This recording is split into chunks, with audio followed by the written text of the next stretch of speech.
Elizabeth is a young, beautiful girl orphaned at a tender age. She found herself working as a housemaid in the family of Drake. From dawn to dusk, her days were filled with endless chores and undeserved punishments. No matter how perfectly she scrubbed the floors or polished the furnitures, Mrs. Drake would find fault. And when she completed her tasks, Mrs. Drake's spoiled children would mess it all up, laughing as they ordered her to start over.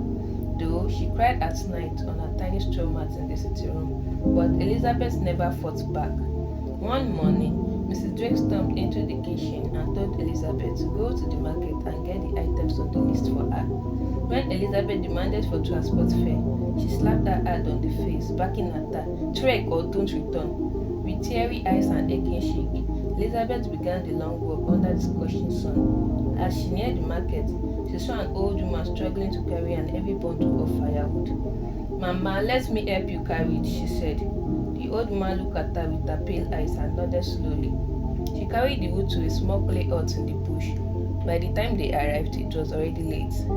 "Thank you, my child," the old woman said. "You have a good heart." She then brought out a glowing gem from her purse. "This is no ordinary stone," she whispered.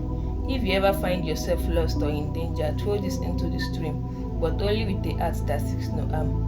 Elizabeth stared at it, confused but grateful. She thanked the old woman and rushed home, only to be greeted by the sting of beatings, and was thrown out into the cold that night with no food and no supper. Elizabeth wandered towards the stream, holding the gem. She sat down and whispered, "Please, I don't know what else to do." She threw the gem into the stream. Instantly, the water glowed with a soft light. A figure with dark hair and a long serpent tail rose, her eyes glowing. Elizabeth gasped. "You are a witch?" "A serpent witch," Adora said with a smile. "We live between waters, protecting balance and cruelty.